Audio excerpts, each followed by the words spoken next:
Good afternoon. This is Jeremy Murphy. I am blabbing from Lincoln, Nebraska, and today's topic is Mastermind or Mastermind.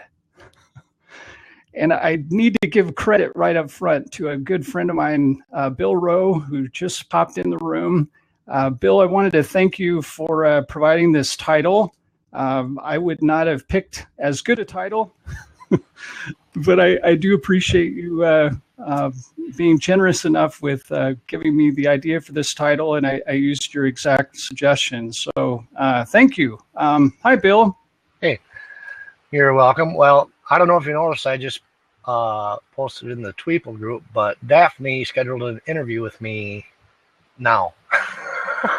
I understand. So and I appreciate that you're here.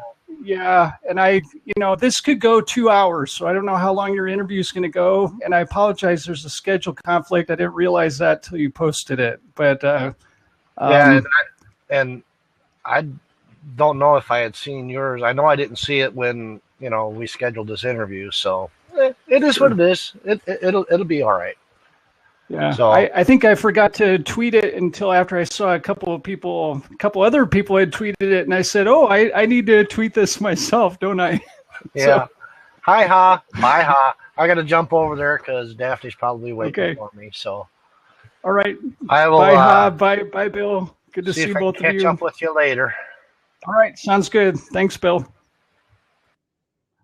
Okay, we're going to be talking today about the topic of masterminds, and I've been heavily influenced in this topic by Napoleon Hill, by the Think and Grow Rich book. There have been other books that have discussed it and other people that have discussed it since then, and what a mastermind is and what it means, I guess that's something I'd like to discuss and see what people think of that, and to get your input. And to tell you, I would like to create a mastermind. I'd like to create one soon. I'd like to start it in January if I can, and I'll explain why. And maybe some of you would be interested in either giving me some ideas on how to create one and or participating in it in some meaningful way. And maybe we have enough people with talent, we might be able to run a mastermind and to run one effectively and to be able to improve the lives of those people who we could help. So about a year ago, I read the book Think and Grow Rich, and I read it chapter by chapter, and I got to the mastermind chapter and was just amazed at how sophisticated it was and how simple it was in other ways.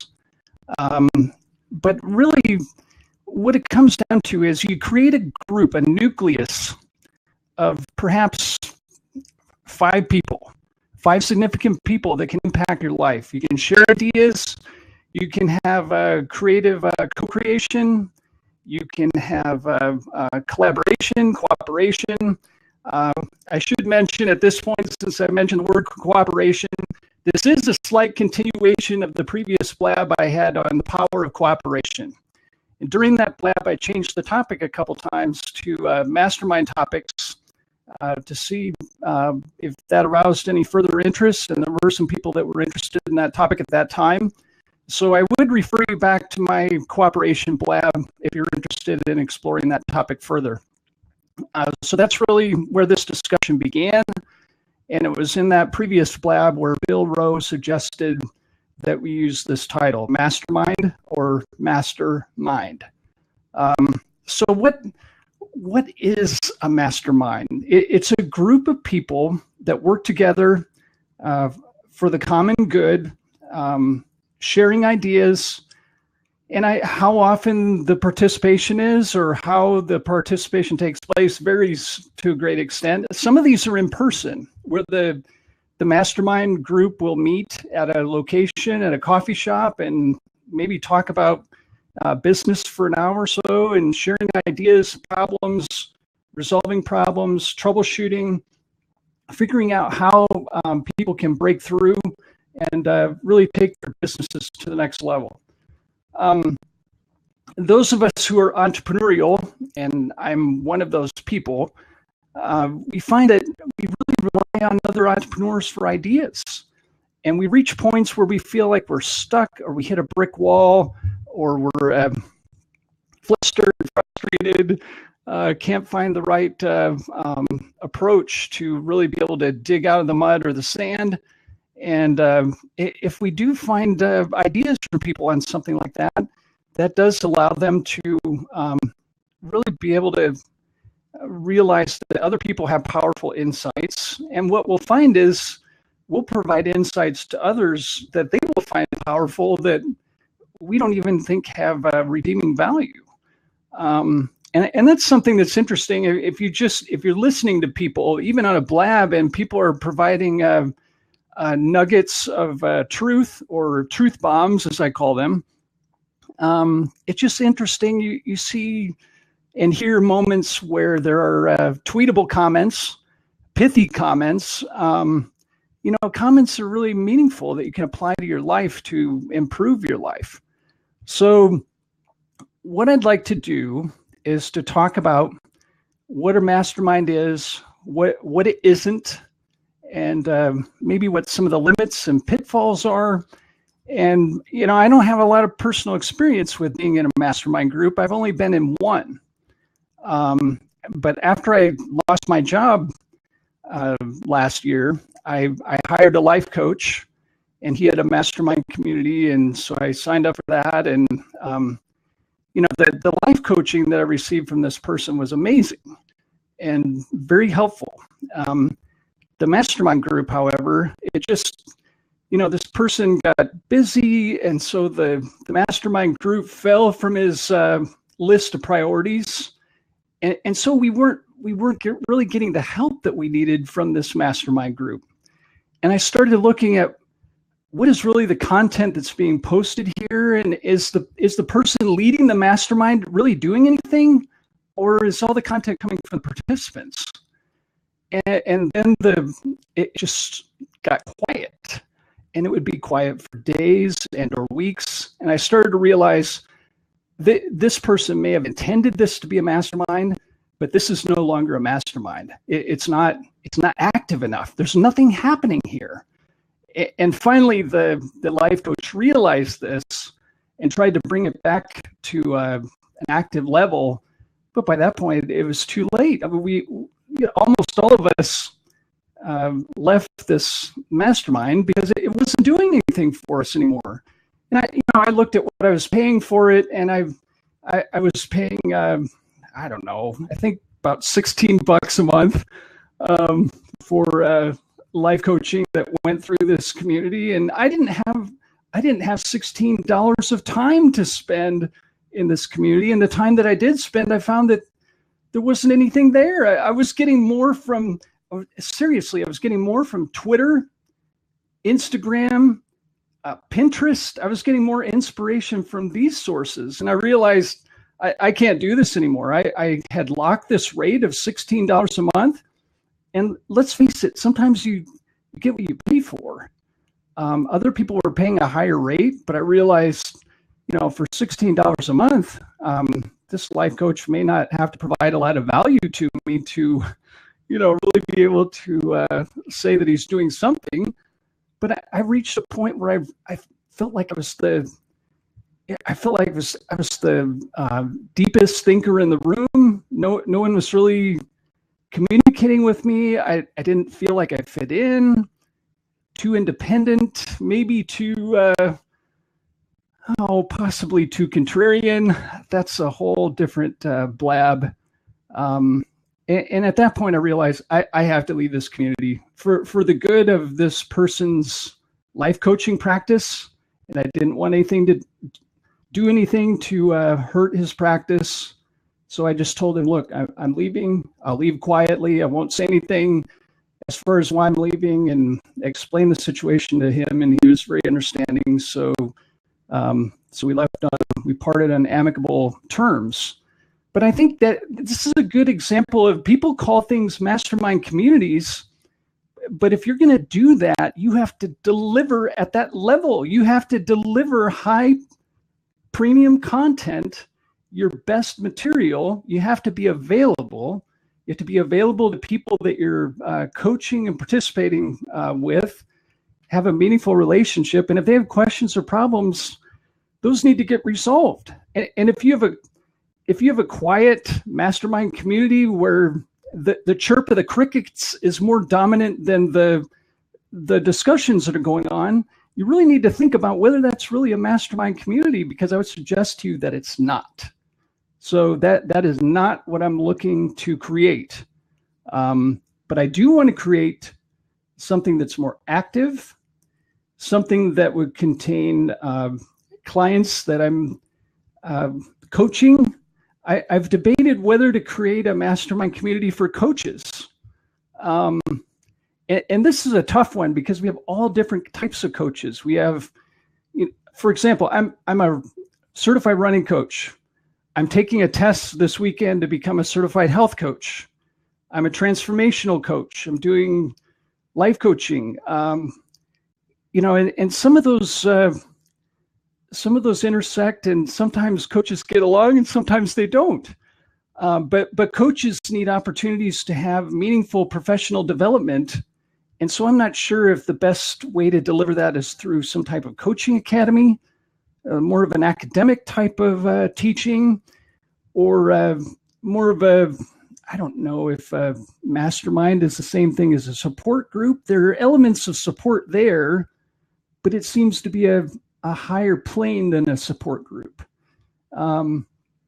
It's not just a commiseration society, although that's part of what is going on. It's more of a problem-solving, troubleshooting type of community. But you want to be, you kind of want to have people pre-screened that you're going to get along with, that you're not going to have problems with. You don't want troublemakers disrupting the community, threatening its existence, taking hostile attitudes, attacking people for who they are, or what their faith is. Just to pick a random example of something I've been attacked for on this platform, there are people I would not be able to let into that community if they're going to be hostile and have destructive intentions, really have the intention of undermining what you're doing and taking away that ability to have a productive, active community where things are actually happening, where you have meaningful discussions, where questions and problems are being resolved, but you're also able to leverage your time a little bit. So you're not having to spend one-on-one time with every member of the community and have that as the only way that help or services can be delivered. Because we have common problems and common issues that arise. And for those type of situations, I think this is a perfect opportunity to deliver some of that content in a group setting, in a class, if you will.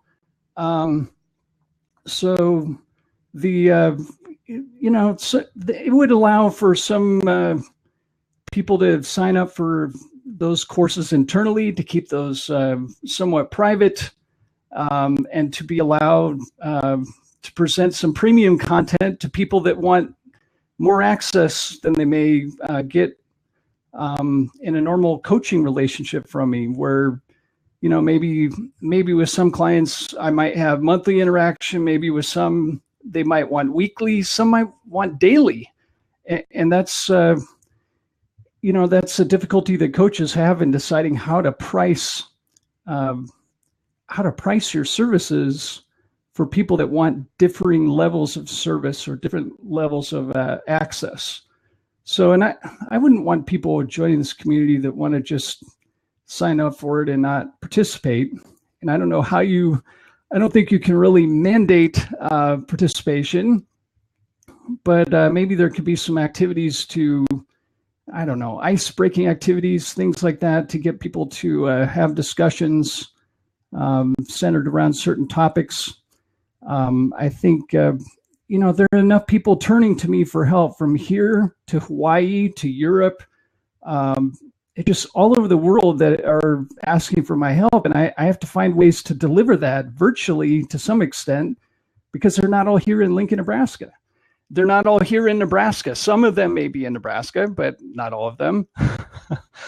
So having the worldwide ability to help people with different issues, it's a powerful way to do that. I don't know if it really works to do that for people in a health coaching context, because some people don't want their health conditions disclosed to others. So that's that's something we would have to look at and evaluate. But that just, I don't know. I think it works more for a life coaching situation. I've debated creating a mastermind for runners. I very seriously think something like that could work, but I would have to make a decision as to what flight of runners am I aiming for, because there are people that are at the elite level that would want more advanced coaching help. And then there are people that are beginners, and you have people that are just starting running or returning to running from injuries or illness. And so that kind of requires all different kind of more of a differential model of coaching. So I'm not sure if it would work for runners entirely or not. And that may be too limiting. And that's why I'm trying to figure out a way to set one of these communities up to allow my life coaching clients to receive my help virtually, in addition to in person and other methods if they're close to me geographically. But I want to find ways to deliver that help in person, by phone, by text, and to also have a virtual community that's an active one, to be able to do kind of a classroom setting, where there could be occasional classes or interactive sessions. Maybe they're just sessions where they're question and answer, where the participants kind of dictate what the content is. I don't want a situation where the creator of the mastermind is doing all the control of the content. I think it's important that the participants have some input in that. But how to do that is a difficult issue. You'd have to do community surveys, and you'd have to maybe do surveys before you create the mastermind community to make sure that you're delivering what the people want and what they need. You don't want to create a mastermind community where you're delivering content that it's not going to be helpful to people, and it's not content that they need. You don't want to be delivering content to an empty audience, to crickets. So I think that's really what I'm looking to do, to find a way to create one of these mastermind communities, to be able to leverage my time, to be able to help people in different ways, maybe to allow some of us that are professionals, that are coaches, to have some type of coaching mastermind or coaching academy. I really don't know what to call it. I've debated calling it the Creative Contrarian Coaching Circle. I think it's the closest thing I can pin it to of what I'm trying to create for coaches. And there are different interpretations of that. I think that could become a coaching academy. It could become a mastermind. It could be some semblance of both. And I don't know if we would know that without really evaluating what the coaches want and say that they need. We have coaches have professional development requirements every once in a while. We have to renew our first aid certifications and things of that nature to make sure that if there are people that are injured, that we can help them and make sure that they receive CPR and things like that. We have to get CPR recertification also. So that really, but I don't, it should be deeper than that. It should be best practices, figuring out how to take people to the next level with their coaching, to help more people at a deeper, meaningful level without diluting the level of service that you're providing. And that's a challenge. I struggle with this personally. I want to help thousands of people as a coach. But in order to do that, I have to make decisions about who needs my help the most how can I help them? Can I help some of them virtually? Can I help some of them in person? Can I help them through coaching clinics, workshops, classes, progressive classes, things of that nature? And so there are just all kinds of ways to interpret that. So I do want to welcome Tony. Good to see you. Thanks for joining us. And let's see, had another friend in here earlier, Christian, I believe is his name. He was interested in this topic earlier, I think in the cooperation blab that I held. So I was hoping he would stick around, but maybe he's just running around and hopping from blab to blab. I know there are a lot of blabs going on right now, and sometimes people channel surf a little bit before they figure out the one that they want. So, yeah, thanks for the article, Tony. I'll take a look at that. I don't want to I don't want to lose control of the blab though. So I will take a look at that after the blab and maybe be able to answer that at a better time. And that's okay. I appreciate you giving me the link. I'm doing a lot of reading about this myself. It's showing up in book after book. There are books with chapter titles called Mastermind. There's a lot of discussion on this topic on Blab, on people trying to create their own mastermind and trying to work with others to create it, or just doing kind of an ad hoc version of a mastermind to show you what it would look like, how it would feel, what types of coaching would be delivered, what types of questions and answers could be answered, to give people a little bit of a taste of the live coaching experience, what it's like from the coaching standpoint and also from the client standpoint. So so that's something that's happening a lot here, and I just want to find ways to be able to do this with others. I've wondered how many people, if the mastermind is beyond a certain level of not beyond a certain level, beyond a certain number of participants, at what point do you need a second facilitator? At what point do you need, obviously you need people like moderators, because I don't know about you guys, but anybody that's been in a community on Google Plus, for example, knows the value of moderators. And on Facebook too, you get people making crazy comments that have nothing to do with the discussion or trying to participate in personal destruction or things like that. And that is not what I'm trying to set up here. I'm trying to make this a positive experience that would be transformational to help people master their mind, to master their attitude, their emotions, their thoughts, but to be able to balance those thoughts and realize when the emotions are taking over, and being able to create a sense of calm, to create a sense of detachment from our present problems, and sort of creating a don't worry, be happy attitude. This song by Bobby McFerrin really connected with me when it came out, and it's connected with me since, and it connects with me in special ways because it contains the word litigation.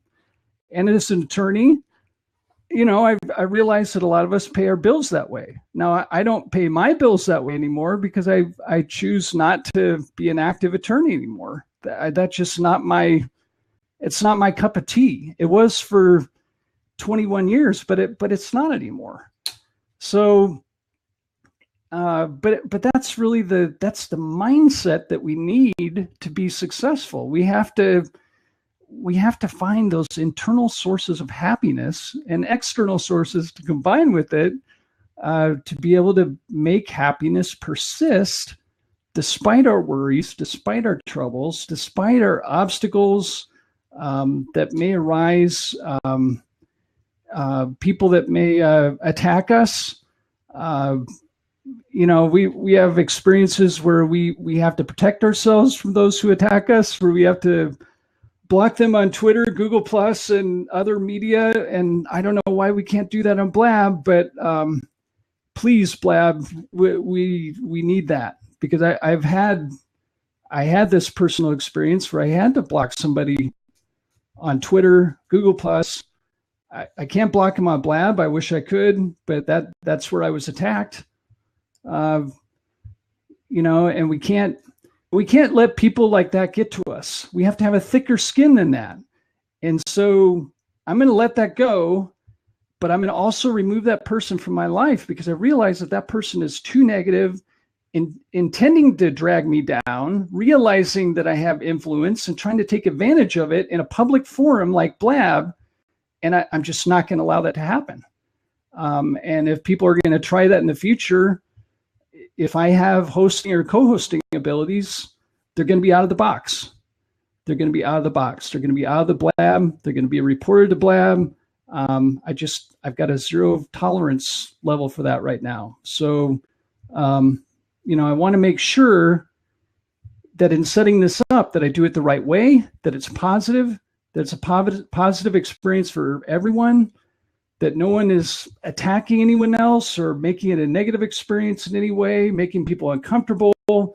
And you have some situations where people want to share certain things one-on-one as opposed to in a group setting. And that's fine. And that's what one-on-one coaching is for.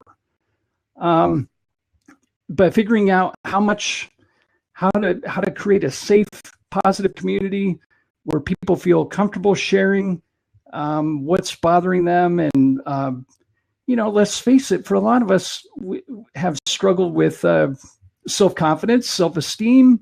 We doubt ourselves. We're really our toughest critics in a lot of cases. We think other people are more critical of us, and we think that there's destructive criticism. But in fact, some of the most destructive criticism in our lives, it comes from ourselves, comes from us. And we don't realize that unless we have the courage to look in the mirror and admit that, and to be able to turn things around. But it really takes courage to do that. And we realize how important our self-talk is to ourselves, and the power of the power of visualization, the power of having positive affirmations that we can create or use. We can put them on index cards. We can repeat them to ourselves.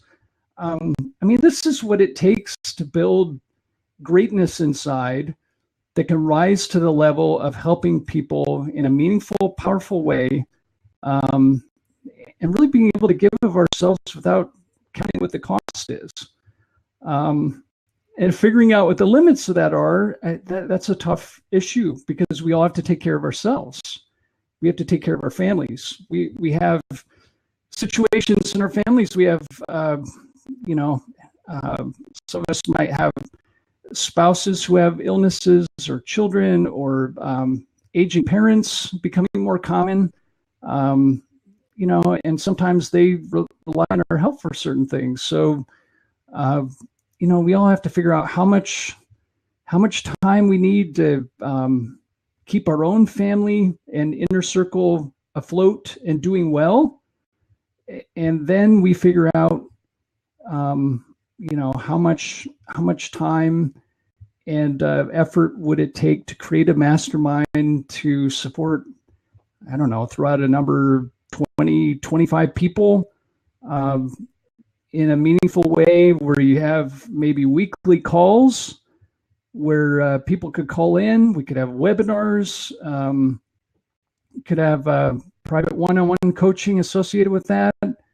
And if the community gets too large, if it stretches beyond 25 or 30 participants, then I think you need another facilitator.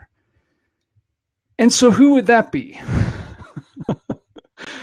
Oh, it's a tough question. It'd be easy to add a spouse or something, but that's not going to work. My spouse is already working as a pharmacist, so that's not going to work. It would probably have to be another life coach. And I think you just figure out how many people can you help max. And I think maybe 2 life coaches maybe could help up to, I don't know, maybe 50 people if you have moderators and the moderators are helping. And but maybe the life coaches would have to be the moderators, because you'd have to make sure that the moderators know what they're doing and that they're aligned with the coach. And that is a tough, I'd have to figure that out ahead of time, figure out who is aligned with me well enough to serve in that role, and how they could help. But I see people all over the world that are asking for my help. They want me to try to deliver some of those services virtually. And I don't have the ability to travel to Ireland or the UK or Africa, different parts of the world like that on a regular basis to help people when they ask for my help. I can help them virtually from here when I'm available, but I can't travel there. And I don't think they have the ability to travel here, although they may have the interest. And maybe if they would travel here, it would be for tourist reasons. And you can't fault anyone for wanting to travel here if they're from a different part of the world. I can't fault myself if I want to travel to Ireland to do genealogical research, but I haven't been there yet. But that's where some of the people are that want assistance, and some of them maybe want something closer to health coaching. Some of them maybe want something closer to life coaching. Some of them are just runners, and that's what they want to talk about and do. And but of course, we have to make good decisions to be good athletes. We have to make good nutritional decisions. We have to make decisions to sleep well, and to make sleep and rest a priority, and not overdo it. If we overdo it, we pay the price, and usually with injury and illness. So that's really what I'm looking at, is trying to create this sometime next year. I don't know exactly what month. I don't know what it's going to take to figure out how to create this. And part of my intention today was to try to gather intelligence from people to see if others could come in and help. And we've had some people come in and comment. And Frank, I want to welcome you. I see you've joined us. I'm going to put the mic down. I've been holding it. My arm is starting to get tired. Just a minute. Okay. I was having audio problems earlier, so making sure, that the recording picks up the audio, but I think it's working now. So really that's what I'm looking at doing. I'm trying to find maybe 25, 30 people that would like to participate in something like this, and really figure out what their needs are, what they think the Mastermind community is or should be. There's a huge debate over what Mastermind should cost. And I mentioned the cost that I was paying for the Mastermind, where I locked the rate or whatever, $16 a month. I mean, that would not even support the infrastructure of putting something like that online. And so, I mean, if you're trying to create a private community like that, you have to have a place to house it on the internet, and that costs money. And I'm sure it costs more than $16 a month. I'd have to look into that. But for example, I know the Lead with Giants group that I'm a member of is creating a mastermind starting in January, where they're wanting to charge $200 to $300 a month, where members would receive some access to private webinars, professional development.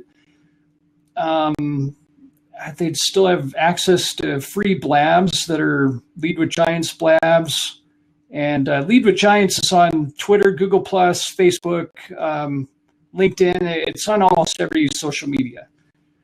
But that seems like a lot to me. And I really wonder what is Lead with Giants going to do? Is that a reasonable rate?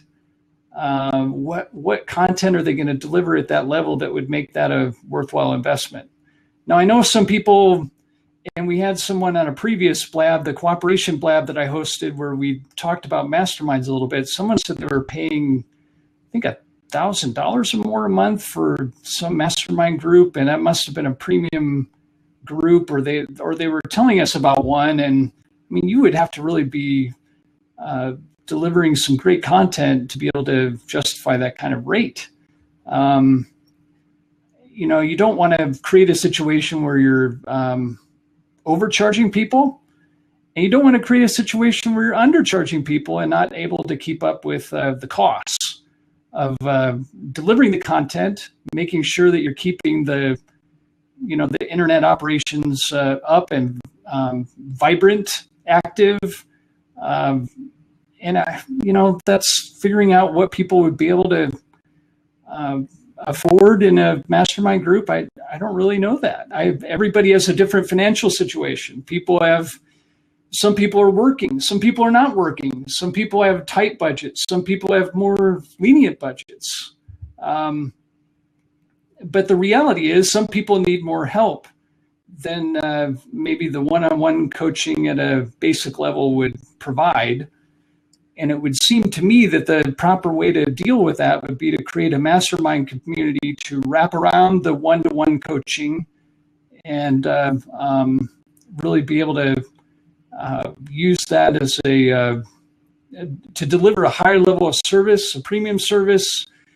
Let's see, I have a question from Frank. Are you talking about a membership site? I would say it would have to be a membership site in order to keep it as a private community. You wouldn't be able to do it, for example, you wouldn't be able to do it here on Blab because it's public. You wouldn't be able to do it on, I know some versions of, a lot of YouTube is public. Could do it on Google Hangouts. Some of those are private, although sometimes there are technological glitches with Google+. I have kind of a love-hate relationship with Google+. I love it one day and I have problems with it the next. It varies.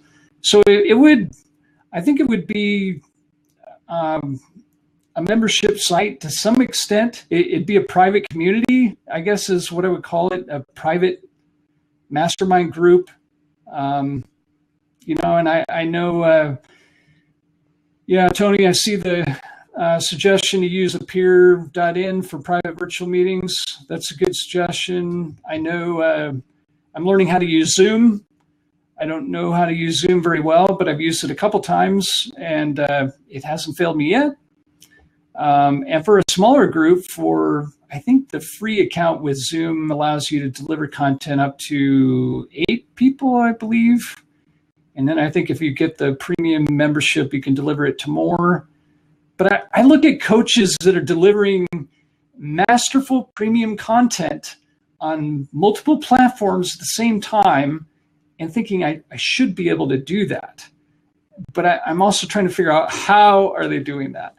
So, just to take a random example, and this is a random example. It is not intended to be the person that I would base this mastermind community on. But to give you an example, David Dorian Ross teaches Tai Chi on Meerkat. He streams it on Meerkat. He does some by Blab. He has a private community on Zoom, and he does broadcasts at the same time. So he's showing the broadcast on Zoom, but he's also showing it on Meerkat. I don't think he's on Periscope. But somehow he's able to talk to people in both rooms and engage with them. And sometimes the Meerkat technology does not cooperate. You get the Meerkat with the little antenna saying, "Oh, we lost the signal. We're trying to get it back." And so those are the moments where the free Meerkat delivery system maybe doesn't work as well. But I don't think he has the same issues with Zoom. And he has a full community of people participating in Tai Chi through a paid membership there, people that want to sign up for his daily or monthly classes.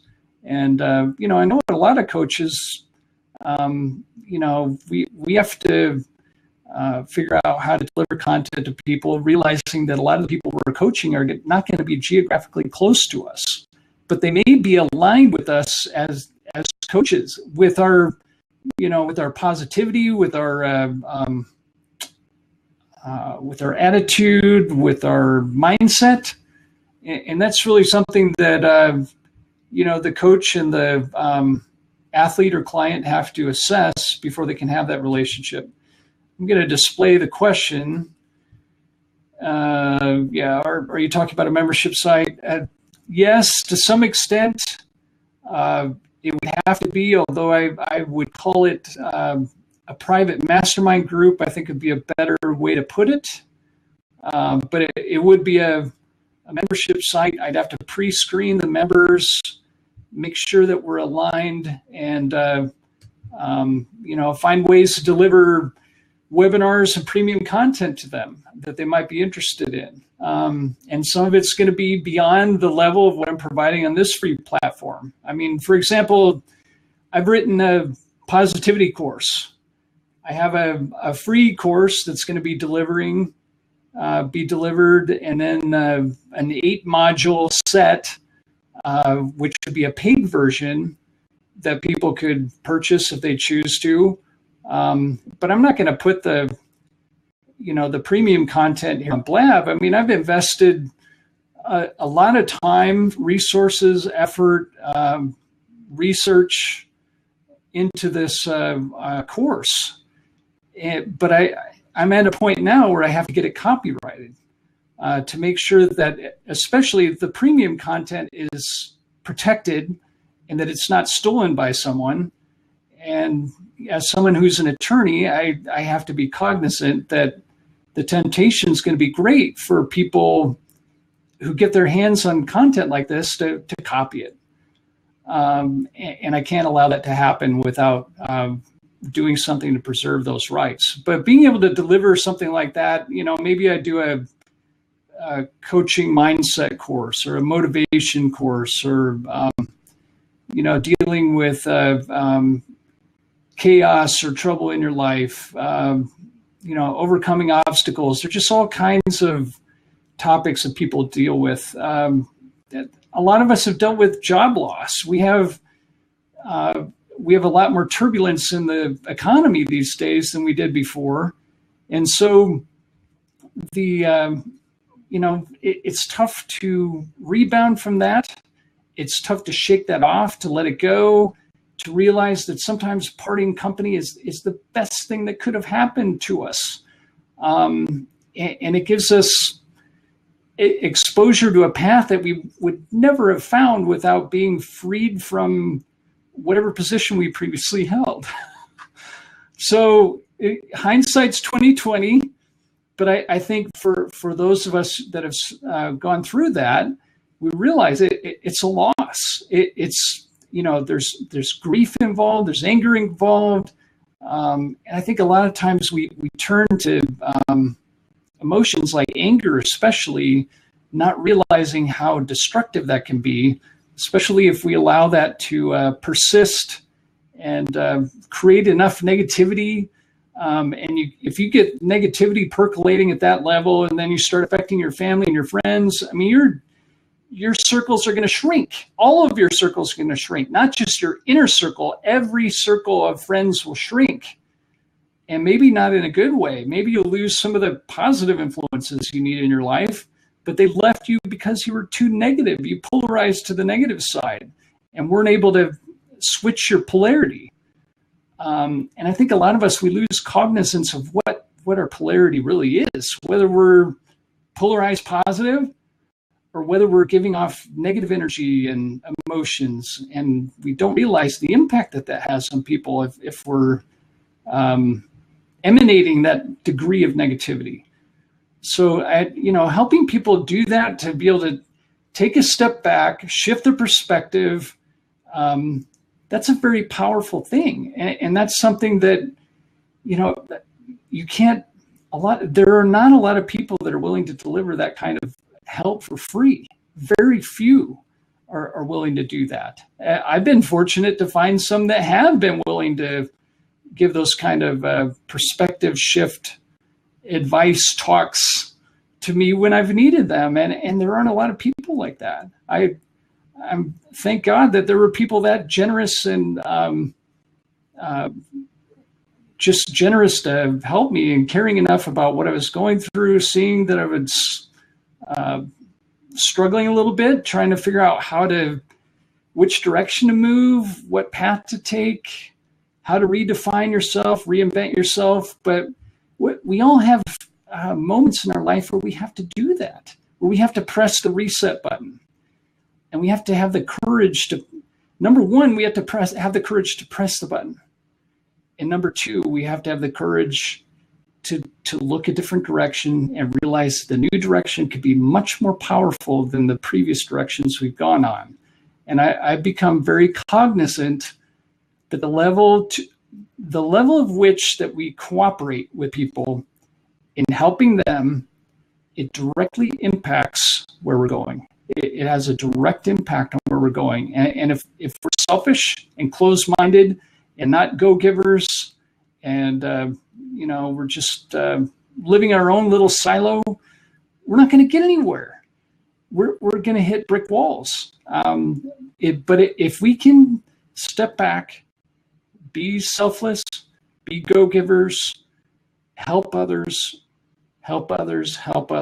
serve others, ask others how we can serve them, and then deliver that, we can have some really powerful things happen. But that's a level of service that we really have to step back and figure out how to. It requires constant recalibration, because we'll have moments where we feel like we are being selfless, and then we'll realize that, oh, maybe that wasn't as selfless as I thought. Maybe I need to get back to that. And sometimes just seeing the cover of Bob Berg's book, Go Giver, it just reminds me of the book and the story because I've read it recently. And sometimes that's all it takes, right? I think of A Christmas Carol, Charles Dickens' A Christmas Carol, of Ebenezer Scrooge. We all have a little bit of Scrooge in us. We shouldn't, but we do. And the parts of Scrooge before he reformed, we need to let go of. And we need to be conscious of it. And we need to admit that we can be wrong. And that's tough. We want to be right. We don't want to be wrong. We want to be right. Everybody wants to win. We want to win every argument. We don't want to have people telling us that we're wrong. We don't want to accept criticism, even though some of it could be constructive. Some of it could be destructive. So be careful with that. Let's see. Frank asked me if I studied Eric Worre's business model. I have read his book. I can't remember the name of the book. I read one of his books, watched a little movie that he made. GoPro. Yeah, I have read the book and haven't looked at the business model a little bit, but I will do that. Thanks for reminding me of it.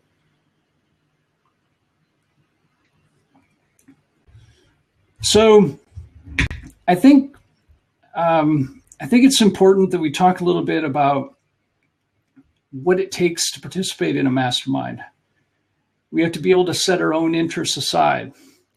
We have to look at who else is participating, what they need, where they're trying to go, what their obstacles are, how we can help them. And in order to do that, we've got to be able to get to know them a little bit. And in order to do that, we have to listen. And that is something we do not do enough. And I've struggled with this sometimes. You want to, as an attorney, you want to interrupt people and you want to set them straight. And if they misspelled a word, you want to correct it. And, if they use the wrong grammatical structure, you want that to be correct. And we have to do that with our kids. We don't want our kids to be illiterate. We want our kids to be high functioning. We want them to use correct grammar, correct spelling, etc. But if we get to the point where we're doing that with our spouses, with our friends, with our families, is that really healthy? Is that really helping? Are we really helping elevate other people? Or are we trying to cut in line and prove that we're right about everything?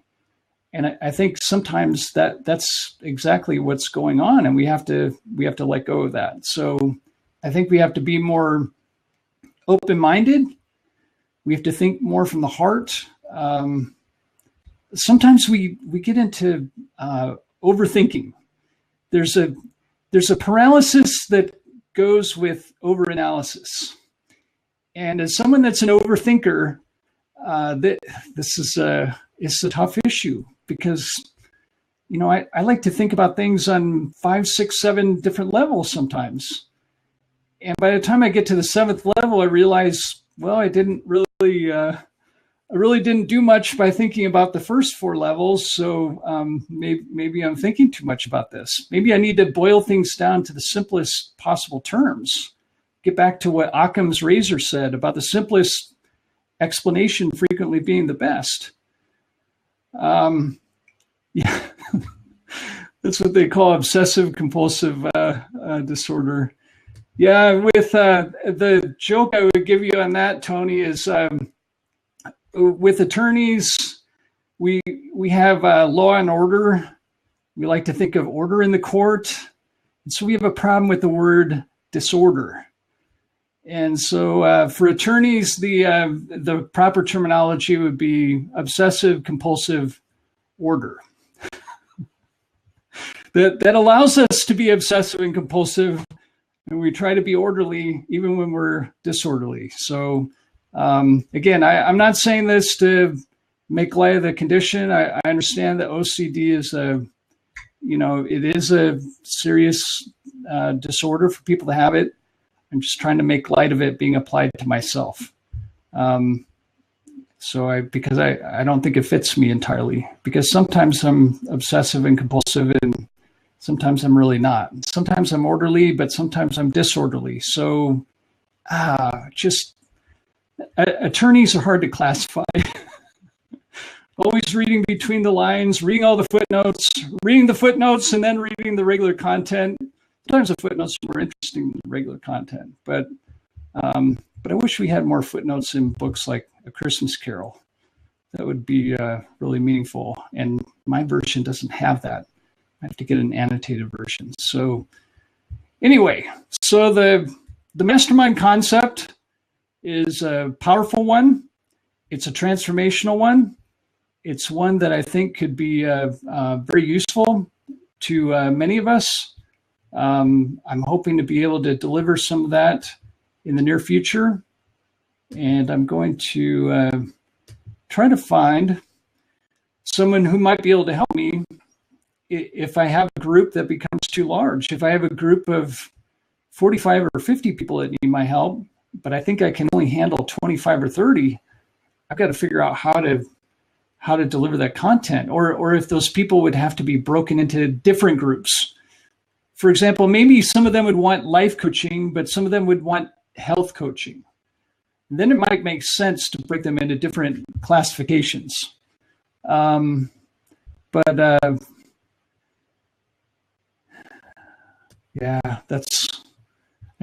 looking back at Frank's comment of in corporate HR laying off thousands of people. That's got to be one of the toughest things to do. I've only had to let go of an employee once, and I have to admit it was one of the hardest things I've ever done. And it was tougher than I expected, and I thought I'd prepared for it entirely. And nope, you cannot prepare yourself for what people are going to say or do or how they're going to react. And it was someone I didn't want to let go of, but I was in a position where I had to.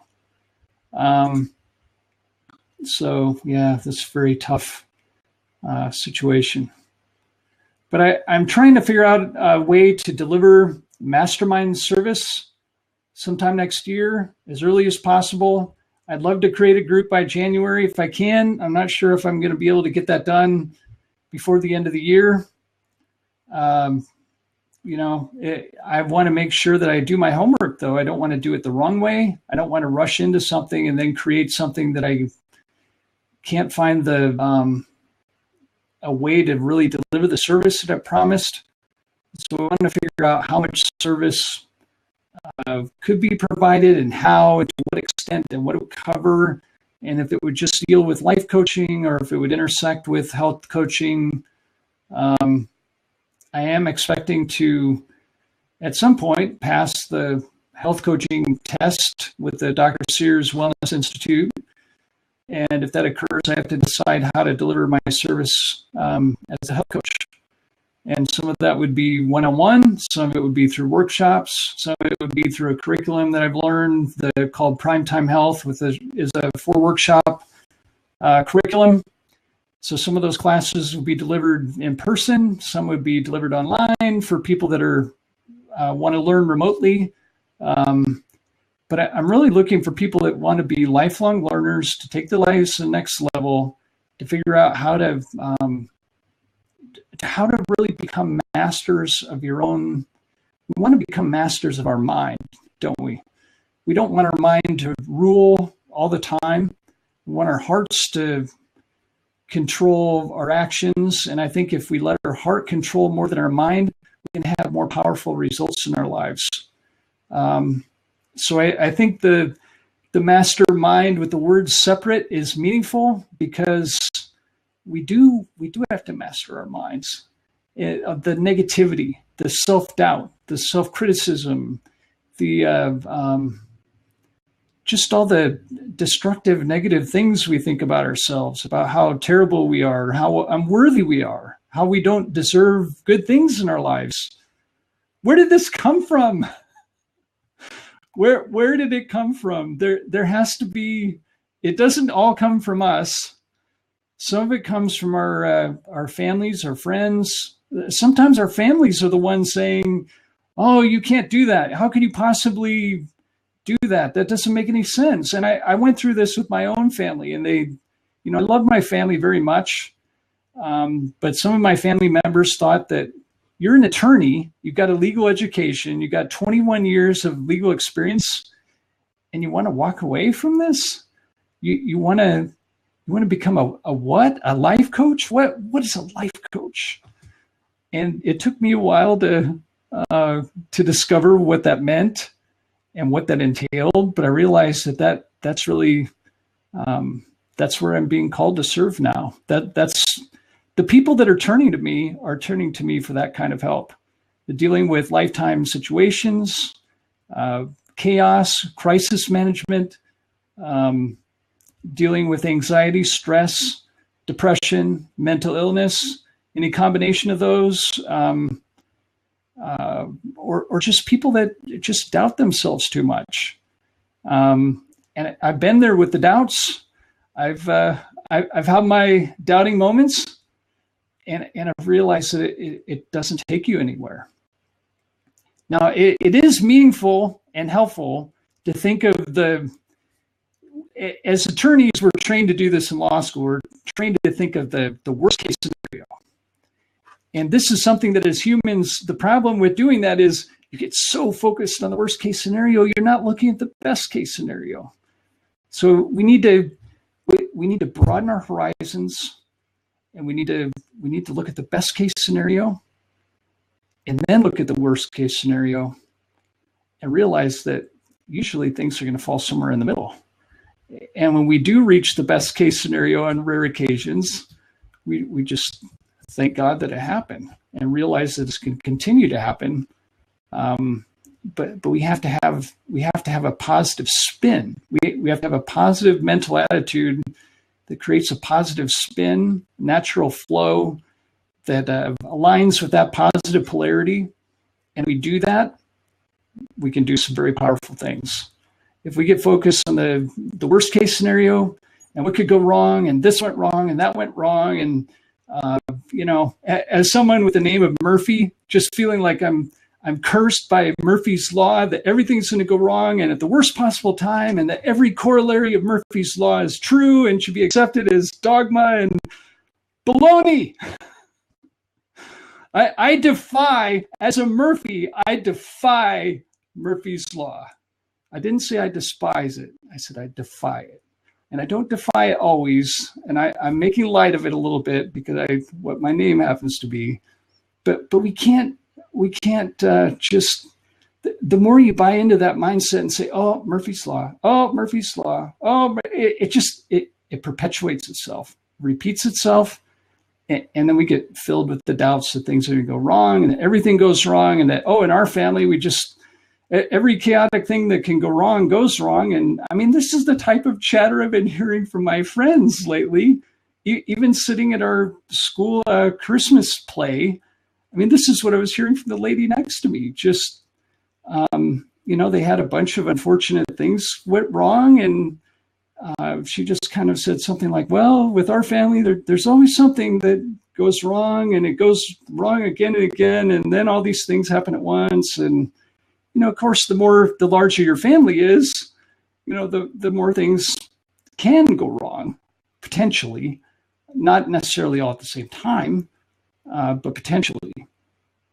So, but we really need to be conscious of what food we're feeding our brains. And if we're feeding our brains with negative content, that's going to perpetuate itself. And that movie's going to keep playing and repeating and repeating and repeating. And the more we repeat it, the more we're going to live out that negativity. So think about that. The next time you have a negative thought, just dismiss it. Send it home. Vacuum it up with your vacuum cleaner. Feed it to your pet or something. Pretend to feed it to your pet if you have a pet. If you don't have a pet, maybe borrow a pet from next door. But if you can't find a pet in your neighborhood, we have an opossum that we saw earlier last week, just kind of wandering outside when I was walking the dog. So maybe we could feed it to the opossum.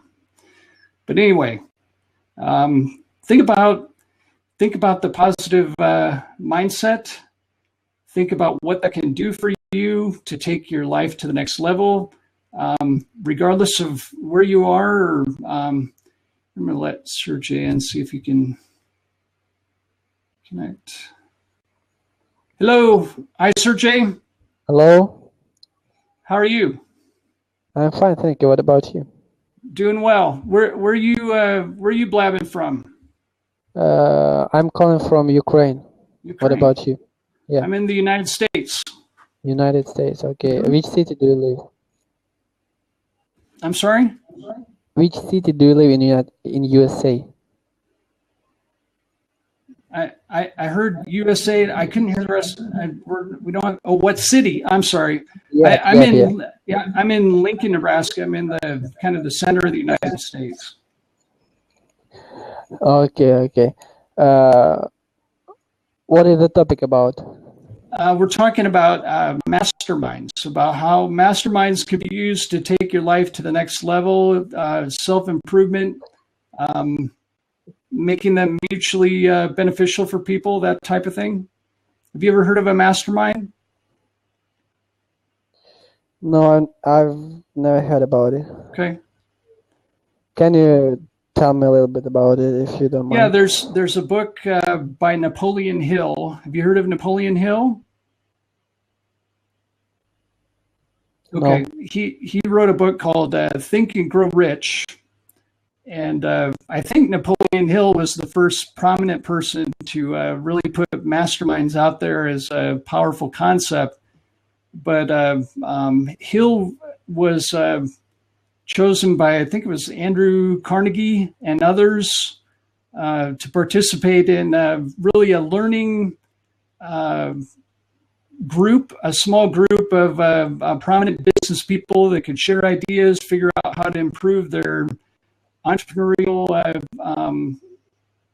efforts, those type of things, really by trying to turn things around with their, with their mindset, with positivity like that, and to try to help each other, really trying to figure figure out how to help each other in a powerful, meaningful way. So since the writing of Hill's book, people all over the world have been creating these communities, and they're frequently private communities that are set up by people to try to help each other. And sometimes they're topically based, sometimes they're business people that want to gather and discuss ideas, big ideas. Okay, I got it. I think it's very good if people help each other, and if you have some problem in your life, some person can advise you and can help you in this situation. Right. And it's very interesting, and it's very useful things which can help you in your life.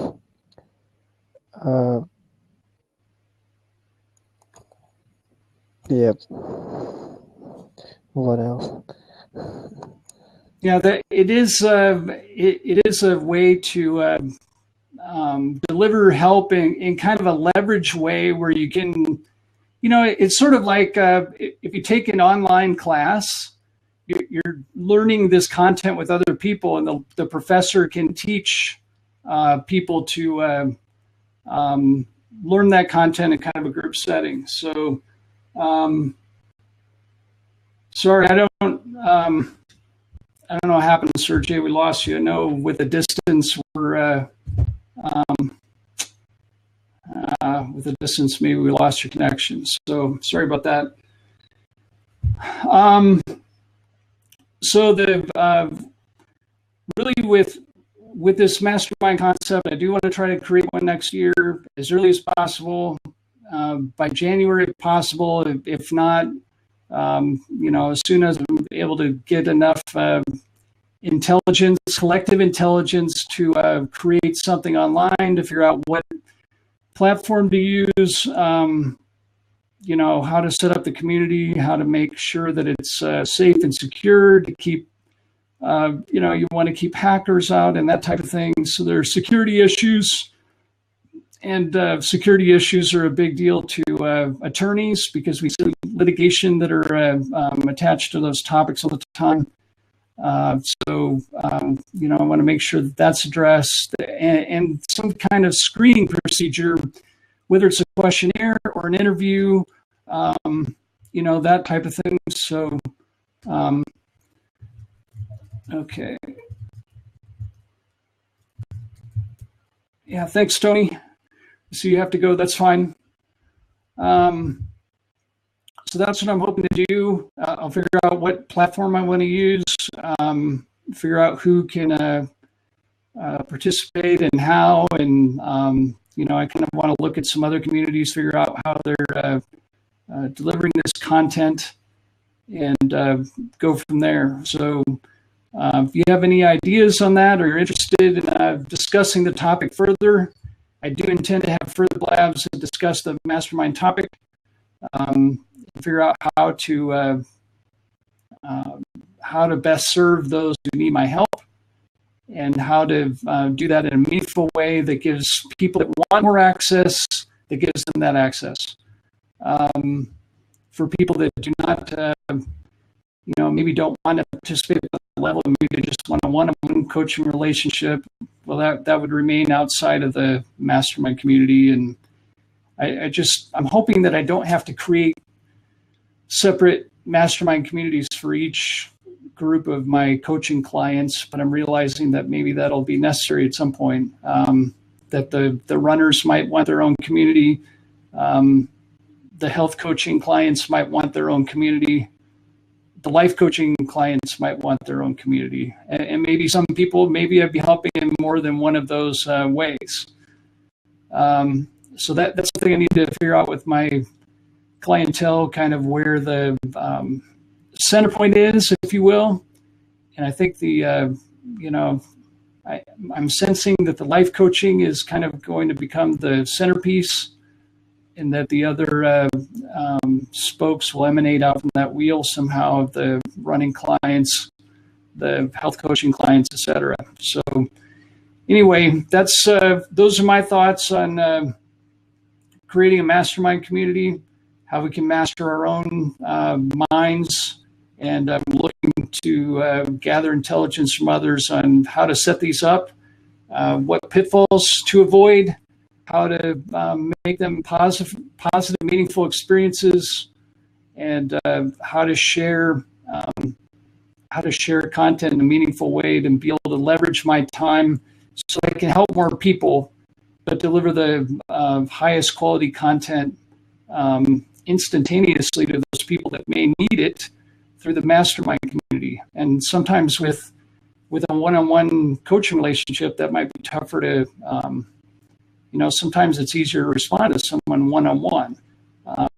But the mastermind community, I'd have the ability, I want to create the ability to respond as close to instantaneously as possible, maybe within 24 hours or something like that. I just don't want to see a situation where I don't want to set up a community where you set it up and then people have issues or problems and they don't get addressed in time for whatever reason. So to figure out how to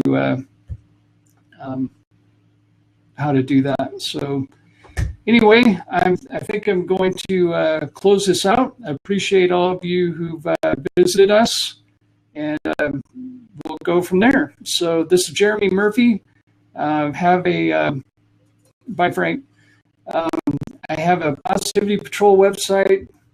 It's positivitypatrol.com.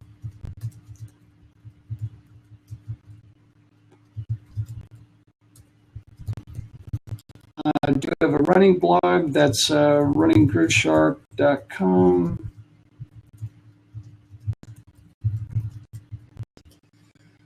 And I want to thank all of you for joining us. This is the end of the Mastermind or Mastermind Blab, and we'll have further discussions on this issue. Thanks for joining us. Have an awesome day, and goodbye.